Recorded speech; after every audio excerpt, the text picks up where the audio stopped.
Coucou, je vous propose une vidéo d'EFT pour le stress. L'EFT, c'est une technique de libération émotionnelle où on vient stimuler des points. Et là, pour le stress, je viens de vivre un gros stress. Enfin, en tout cas, une situation qui m'a rappelé une autre situation dans laquelle j'avais vécu un stress intense. Et donc, ça a fait remonter des choses. Je ne sais pas si vous avez déjà entendu parler du stress post-traumatique. C'est quand on a vécu un traumatisme. Même parfois, il peut y avoir des éléments qui viennent à rappeler ce stress-là. Bon, bref, si vous ressentez du stress, vous pouvez déjà prendre un petit temps pour ressentir c'est où ce stress dans votre corps. Moi, je sens que c'est contracté dans mes poumons un peu. Ouais.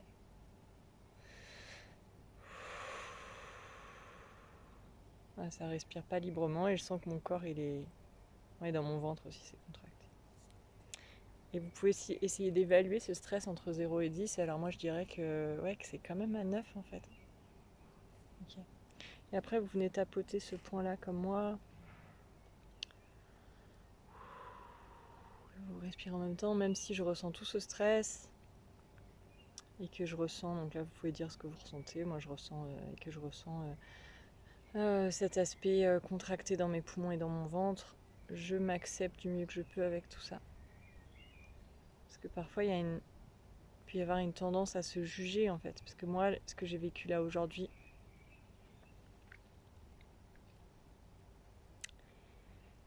ça fait monter de l'émotion là pour moi.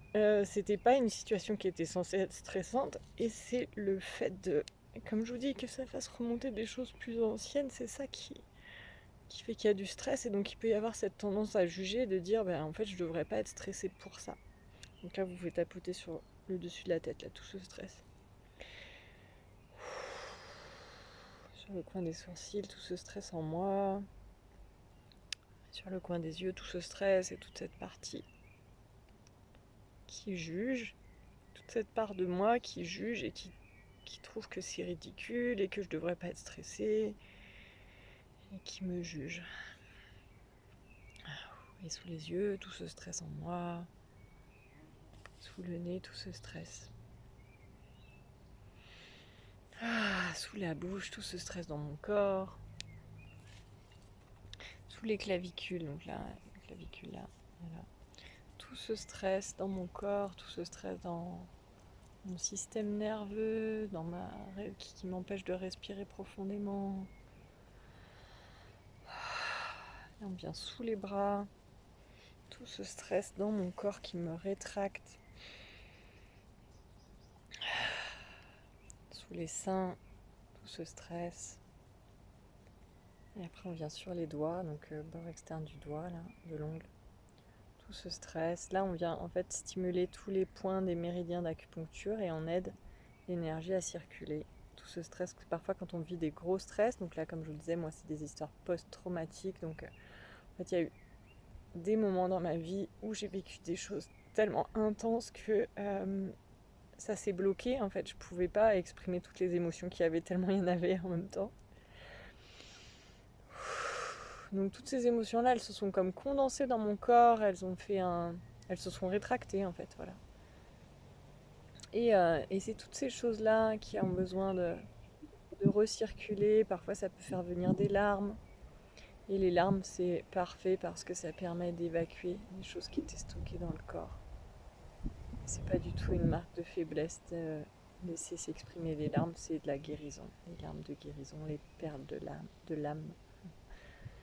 Voilà, et après donc encore le petit doigt. Donc tout ce stress qui était accumulé dans mon corps, tout ce stress qui s'était condensé dans mon corps. Et là quand on fait ce qu'on est en train de faire, là ça aide à laisser s'exprimer, à laisser sortir, à laisser circuler pour éviter que après il y ait des maladies qui puissent se déclencher en fait de tout ce stress, parce que quand on accumule du stress et du stress et du stress et du stress, après ça peut faire du burn-out, ça peut faire des maladies, ça peut faire voilà. Le stress, ça peut créer de l'inflammation dans le corps, notamment au niveau du ventre, L'inflammation dans le corps, après, elle peut donner de l'acidité, elle peut donner des problèmes gastriques, des problèmes intestinaux, des problèmes d'inflammation dans les articulations, dans les muscles, dans les tendons, etc., etc., etc. Donc tout ce stress dans mon corps, tout ce stress que j'ai pas envie d'avoir et que j'ai quand même, qui est là.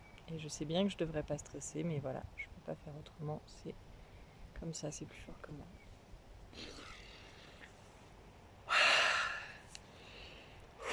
Allez, on respire profondément, on peut secouer un peu les mains, le corps. On peut faire un petit point pour voir où ça en est. Et puis on va venir stimuler un autre point. Donc là qui est entre la clavicule et le sein, du côté gauche, au niveau du cœur.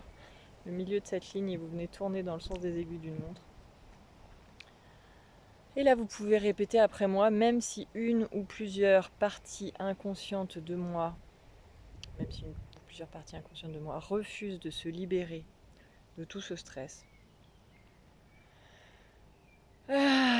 Pour me protéger, parce qu'en fait tout ce stress c'est de la vigilance, c'est en fait quand il y a eu des événements, des traumatismes, des moments où il fallait il y a des petites larmes, c'est joli. Des moments où il fallait pas laisser sortir les émotions, où il fallait être en vigilance. La vigilance, le stress, c'est pour protéger, c'est pour permettre d'être soit dans l'action, soit dans la fuite, soit dans le combat, pour remettre en route les événements, les hormones, l'adrénaline, le rythme cardiaque, la pression artérielle, pour que votre corps il puisse être en mesure de faire face à des situations. Donc ce stress, il est là pour vous aider. Et après, parfois, il peut devenir au contraire invalidant. Mais au départ, en fait, il est là pour aider. Donc même si tout ce stress, toute cette partie inconsciente de moi, elle refuse de se libérer de tout ce stress, parce qu'elle cherche à me protéger, à ce que je fasse de mon mieux, à ce que je sois en pleine possession de mes moyens pour me défendre, pour me battre, pour combattre, pour aller de l'avant. Donc même s'il y a une partie inconsciente de moi qui refuse de se libérer